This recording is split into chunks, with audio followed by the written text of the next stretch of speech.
सुप्रभात प्यारे विद्यार्थियों, कैसे हो सभी। आशा करती हूँ कि सभी अपने घर पर अच्छे होंगे।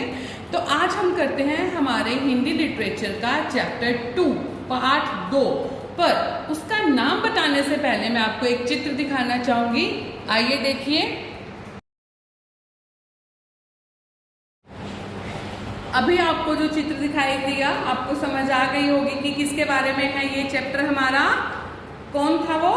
दादी माँ, यानी कि दादी माँ के ऊपर ही आधारित ये हमारा पाठ है। तो हमारे पाठ का नाम क्या है? दादी माँ। वैसे तो ज्यादातर सभी के घरों में दादी माँ होगी।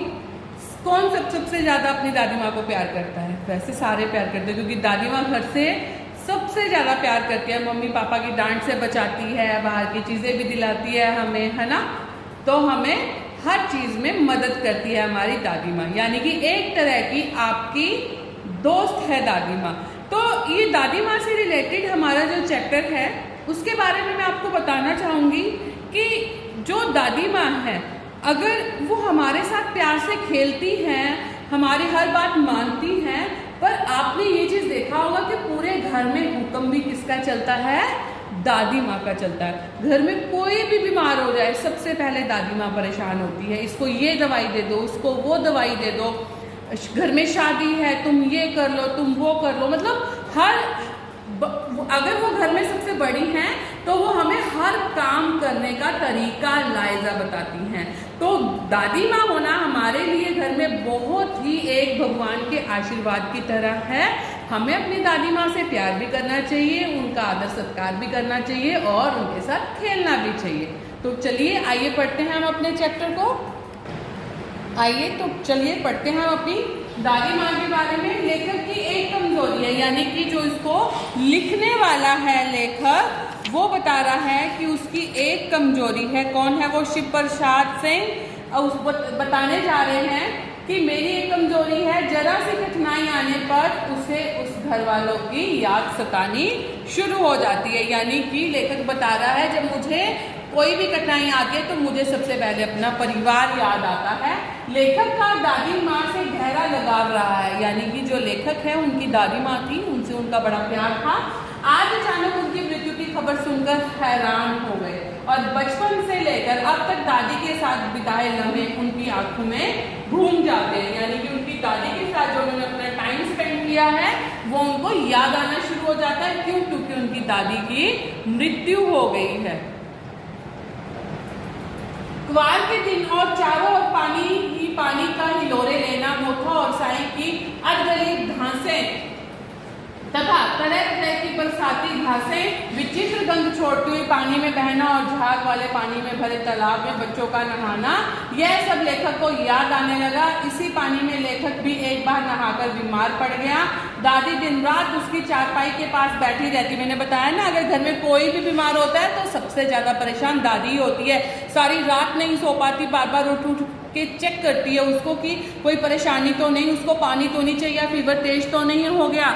तो आइए, दिन रात उसकी चारपाई के पास बैठी रहती, बार बार उसके माथे, पेट और पांव को छूकर ज्वर का अनुमान करती। ज्वर यानी कि बुखार का। चबूतरों की मिट्टी लाकर माथे पर लगाती, पंखा झलती, लेप करती, बीमारी दूर करने के विशेष प्रकार का भोजन भी बनवाती। यानी कि जैसे हमें बीमारी में हल्का खाना खाना चाहिए, लेप लगाया, दवाई जो देसी जड़ी बूटियों का बनता है, सब कुछ उन्होंने किया कि किसी तरह उसका ज्वर यानी कि बुखार उतर जाए। उन्हें गांवों में प्रयुक्त होने वाली 50 किस्म की दवाओं के नाम याद थे। जब भी गांव में कोई बीमार होता वे वहां पहुंच जाती और यही सब बातें दोहराती। लेखक को बुखार तो अब भी आता है, पर अब बात कहाँ। मेस महाराज अपने मन से पकाकर खिचड़ी या साबुत दे जाता है। यानी कि मेस के महाराज, आपके जो हॉस्टल में रहते हो जहाँ पे वो खाना बनाते हैं महाराज, वो कुछ भी बना के, यानी कि कब खिचड़ी दे गए, साबुदाना दे गए बना के, हल्का खाना। पर वो दादी जैसी बात नहीं। डॉक्टर नाड़ी देखकर कुनैन मिक्सचर दे जाता, कुनैन की दवाई दे जाता डॉक्टर।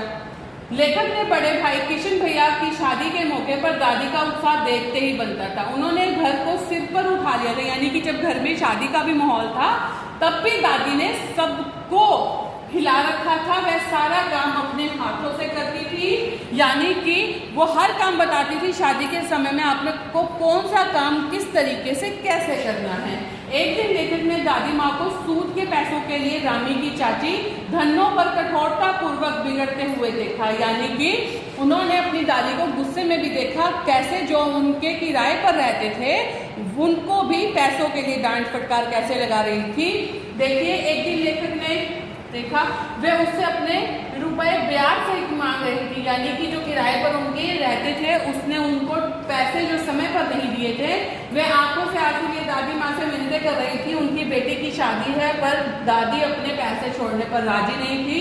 दादी माँ ने परोपकार की भावना फूट फूट कर भरी हुई थी, उसका मन किसी से के दुख को देखकर मोम की तरह पिघल जाता था। कुछ दिनों बाद ही लेखक को रामी की चाची से पता चलता है कि दादी ने उसका सारा कर्जा माफ कर दिया, यानी कि एक दिन इतना गुस्सा दिखाया कि आपने मैं जो कर्जा लेना है वो ब्याज समेत लूंगी, और थोड़े ही दिनों बाद जब देखा कि उसने उसका सारा कर्जा माफ कर दिया और लड़की की शादी के लिए शगुन के तौर पर 10 रुपए भी भेजे थे।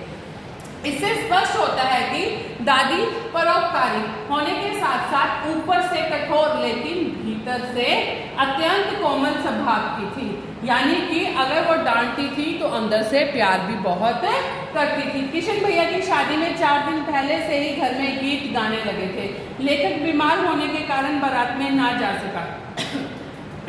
लेखक को एक चारपाई पर चादर उड़ाकर सुला दिया गया। स्नेह और ममता की मूर्ति दादी माँ की एक एक बात बड़ी अनोखी लगती थी। दादी की मृत्यु के बाद दादी माँ उदास रहती थी। दादाजी ने श्राद्ध में दादी माँ के मना करने पर भी पिताजी से काफी रुपए खर्च कर दिए थे। एक शाम माघ की मास की कड़कती ठंड में दादी माँ गीली धोती पहने एक संदूक पर दिया जलाए हाथ जोड़कर बैठी थी। उनकी आंखों में आंसू देखकर लेखक से रहा नहीं गया। लेखक ने उन्हें गीली साड़ी बदलने को कहा तो वह बोली, मुझे गर्मी सर्दी नहीं लगती। अगले दिन ही दादी माँ ने दादाजी की दी हुई निशानी सोने के कंगन संदूक से निकालकर पिताजी को दे दिए ताकि वह कर्ज चुका सके। लेखक को दादी माँ किसी शापग्रस्त देवी सी लगी। लेखक अतीत से वर्तमान में लौट आया। बड़े भाई का लिखा पत्र अब तक उसके हाथों में था और हाथ उनके कांप रहे थे। दादी माँ की मृत्यु का समाचार पढ़ते ही लेखक के सामने दादी माँ का चित्र सजीव हो उठा। वो दादी माँ की सारी बातों को याद करने लगा। वे उनकी याद में एकदम उदास हो गया।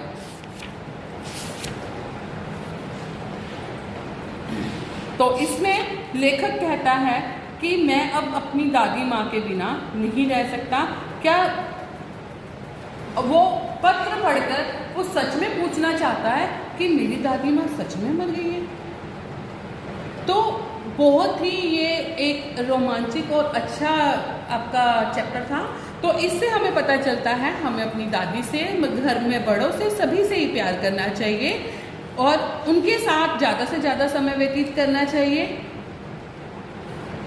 आप उन्हें प्यार दें। और इसके बाद ये हमारा चैप्टर फिनिश होता है।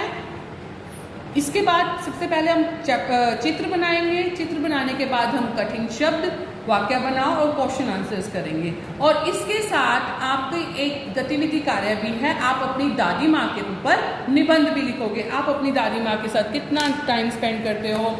सबसे पहले आपकी दादी माँ है, आप कहाँ रहते हो, क्या नाम है आपकी दादी माँ का, क्या काम करती हैं आपकी दादी माँ, आप उनसे कितना समय व्यतीत करते हो, क्या क्या खेल खेलते हो, क्या क्या करती हैं सारा दिन में दादी माँ, ये सब कुछ आप उस निबंध में लिखोगे। ठीक है, थैंक यू, धन्यवाद।